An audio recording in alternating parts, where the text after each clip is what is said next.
حسن صہیب مراد اور UMT کا خواب۔ کبھی کبھی گھر سے ہم اپنی منزل کا تعین کر کے نکلتے ہیں، لیکن راستے میں ہمیں کوئی نادیدہ آواز پکارتی ہے اور ہمارے قدم بے اختیار اس کی طرف اٹھنا شروع ہو جاتے ہیں۔ اس دن بھی ایسا ہی ہوا تھا۔ ان دنوں میں کراچی میں آغا خان یونیورسٹی کے انسٹیٹیوٹ آف ایجوکیشنل ڈیولپمنٹ میں پڑھاتا تھا۔ 3 سال یہاں پڑھانے کے بعد میرا انتخاب کنگ عبدالعزیز یونیورسٹی جدہ میں ہو گیا تھا۔ یہ 1999 کے سال کا ایک روشن دن تھا۔ اس روز ہمدرد یونیورسٹی کی کنوکیشن تھی۔ کیسا اتفاق تھا کہ میرے ساتھ والی نشست حسن صہیب مراد کی تھی۔ یہ حسن بھائی کے ساتھ میری پہلی ملاقات تھی۔ ابتدائی تعارف کے بعد جب انہیں معلوم ہوا کہ میرا انتخاب کنگ عبدالعزیز یونیورسٹی جدہ میں ہو گیا ہے تو انہوں نے بڑی سنجیدگی سے مجھے کہا، آپ ہمارے پاس لاہور کیوں نہیں آ جاتے؟ یاد رہے یہ 2 دہائیاں پہلے کا ذکر ہے۔ اس وقت حسن بھائی institute of leadership and management چلا رہے تھے۔ نہ جانے ان کی گفتگو میں کیا تاثیر تھی یا ان کی دلاویز مسکراہٹ میں کیا سحر تھا کہ میں نے جدہ جانے کا ارادہ ترک کر دیا اور حسن بھائی کے قافلے میں شریک ہو گیا۔ اس ابتدائی قافلے میں عابد شیروانی، خبیب واحدی، عبدالغفار غفاری، شاہین رشید اور زاہد وڑائچ بھی شامل تھے۔ سلیم منصور خالد کے گراں قدر مشورے بھی شامل حال تھے۔ برکت مارکیٹ میں کرائے پر ایک عمارت لی گئی تھی جہاں اکنامکس اور بزنس ایڈمنسٹریشن کے ڈپارٹمنٹس تھے۔ حسن بھائی کا خواب تھا کہ ایک فعال سوشل سائنسز کی فیکلٹی کا اجرا کیا جائے۔ وسائل نہ ہونے کے برابر تھے۔ میرے پاس پرنٹر نہیں تھا، وہ میں حسن بھائی کے دفتر سے اٹھا لایا۔ یوں سوشل سائنسز اور ہیومینٹیز کی فیکلٹی کا آغاز 1999 میں ہوا۔ ابتدا میں 5 پروگرامز آفر کیے گئے۔ حسن بھائی کے ساتھ خواب دیکھنا اور ان خوابوں کی تکمیل کے لیے جدوجہد میں ایک خاص طرح کی راحت تھی۔ مجھے یاد ہے کیسے دیوانہ وار میں اور فاروق قمر مرحوم فیکلٹی کے نئے پروگراموں کی تشہیر کے لیے لاہور اور لاہور سے باہر شہروں میں جاتے تھے۔ اس عرصے میں مجھے حسن بھائی کو قریب سے دیکھنے کا موقع ملا۔ میرے لیے وہ بہت سے زیادہ ایک دوست اور مینٹور تھے۔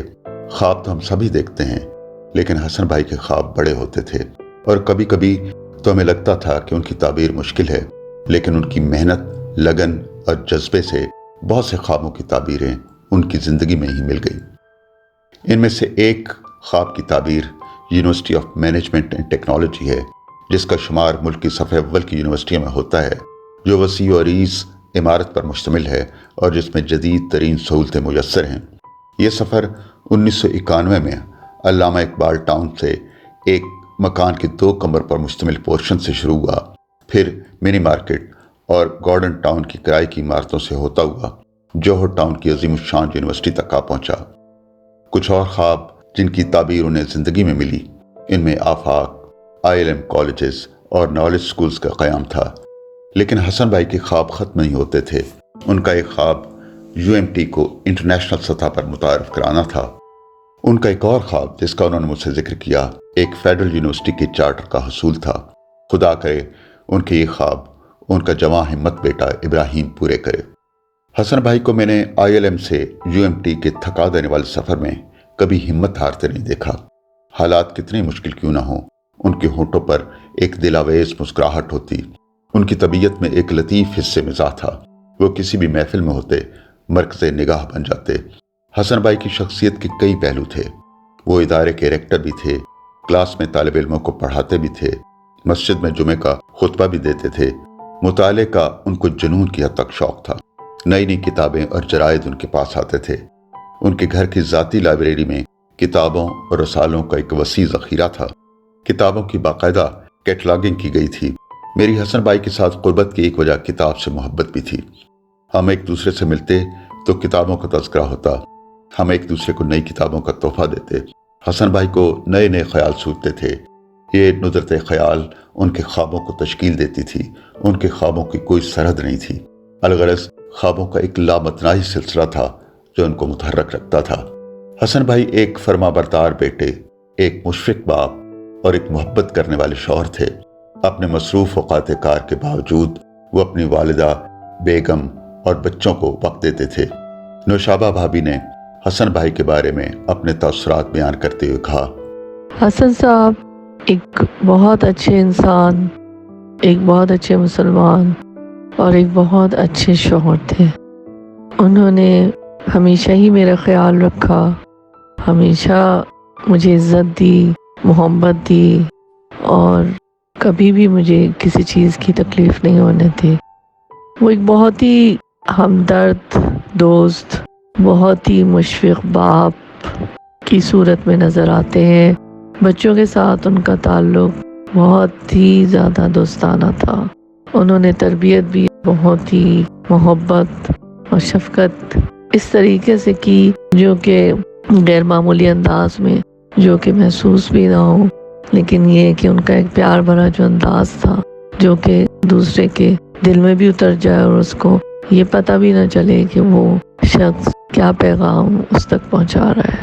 الحمدللہ بچوں تک وہ پیغام پہنچا اور وہ اس نظریے کو بہت اچھے طریقے سے سمجھتے بھی ہیں اور اس پر کاربند بھی ہیں۔ فجر مسجد میں ادا کرنا اور اس کے بعد 3-4 گھنٹے قرآن کو حفظ کرنا، اس کے مطالب پر غور کرنا، اور اس کے بعد کہ چند گھنٹے اپنی اسٹڈی میں، پھر اپنی ای میلز اور اپنی مزید ریسرچ اس کو چیک کرنا، یہاں تک کہ تقریباً 8-8:30 بجے تک اپنا وہ کام، آپ سمجھیں دن کا 1/3 حصہ جو ہے وہ گزار چکے ہوتے تھے۔ حسن بھائی سحرخیز تھے، تہجد کے لیے 4 بجے بیدار ہو جاتے، فجر کی نماز اپنے بیٹے ابراہیم کے ہمراہ مسجد میں جا کر پڑھتے، صبح قرآن کی تلاوت ضرور کرتے، اپنے لیے چائے کا 1 کپ خود تیار کرتے۔ یہ وہ معمولات تھے جن میں کبھی ناغہ نہیں ہوا۔ جنازے میں شریک ان کے بڑے بھائی فاروق صاحب نے بتایا کہ وہ تقریباً نصف قرآن حفظ کر چکے تھے۔ وہ دین اور دنیا کا حسین امتزاج تھے۔ پاکستان سے ان کی محبت لازوال تھی۔ جب وہ اپنی زندگی کے آخری سفر پر جا رہے تھے تو ان کا تابوت پاکستان کے چاند ستارے والے پرچم میں لپٹا ہوا تھا۔ حسن بھائی کے ساتھ ہمارے خاندان جیسے تعلقات تھے۔ نوشابہ بھابھی کا میری بیگم کے ساتھ بہنوں جیسا تعلق تھا۔ حسن بھائی کے بچے ابراہیم اور مریم ہمارے سامنے بڑے ہوئے۔ دونوں بچوں نے اعلیٰ تعلیم حاصل کی اور اپنے والدین کے نقش قدم پر چلتے ہوئے دین اور دنیا کے توازن کو برقرار رکھا۔ حسن بھائی اور نوشابہ بھابھی کا تعلق مثالی تھا۔ اس طرح حسن بھائی اپنے بچوں مریم اور ابراہیم سے بے پناہ محبت کرتے تھے۔ ابراہیم کو انہوں نے غیر محسوس طریقے سے بڑی ذمہ داریوں کے لیے تیار کرنا شروع کر دیا تھا۔ جوہر ٹاؤن میں اویس قرنی پارک کے قریب ان کے گھر ہم کتنی بار گئے ہوں گے۔ وہ اکثر اپنے گھر دعوت پر بلا لیتے۔ مہمانوں کی تواضع کر کے دونوں میاں بیوی بہت خوش ہوتے۔ ان کے ہاں نہاری اہتمام سے تیار کی جاتی۔ اس طرح حسن بھائی اور نوشابہ بھابھی بھی کئی بار ہمارے گھر تشریف لائے۔ جوہر ٹاؤن سے بیدیاں روڈ پر ہمارا گھر کافی دوری پر واقع تھا، لیکن ان کی خاص محبت تھی کہ وہ خود ڈرائیو کر کے ہمارے گھر آتے۔ 2014 میں جب علامہ اقبال اوپن یونیورسٹی میں میرا انتخاب بطور وائس چانسلر ہوا تو انہوں نے اپنے گھر میں ایک فیملی ڈنر کا اہتمام کیا۔ ڈنر میں ہمیشہ کی طرح نوشابہ بھابھی نے بہت تکلف کیا تھا۔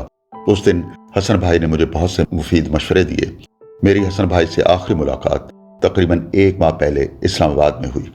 انہوں نے مجھے فون کیا کہ وہ اسلام آباد آ رہے ہیں اور لنچ میرے ساتھ کریں گے۔ اس روز عرصے بعد ہماری طویل ملاقات ہوئی۔ مسکراتے ہوئے کہنے لگے، اب ریکٹرشپ کی ذمہ داری نہیں رہی، اب میرے پاس وقت ہے۔ ان کے ذہن میں کئی موضوعات تھے جن پر وہ لکھنا چاہتے تھے۔ ان کے بیٹے ابراہیم نے بتایا، حادثے کے بعد وہ کچھ دیر زندہ رہے۔ ان کے لبوں پر ذکر تھا، وہ شہادت کی انگلی کھڑی کر کے گواہی دے رہے تھے۔ دم آخر بھی وہ اپنے رب کو نہیں بھولے تھے۔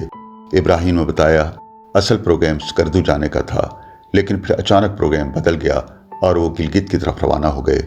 کبھی کبھی گھر سے ہم اپنی منزل کا تعین کر کے نکلتے ہیں، لیکن راستے میں کوئی نادیدہ آواز پکارتی ہے اور ہمارے قدم بے اختیار اس کی طرف اٹھنا شروع ہو جاتے ہیں۔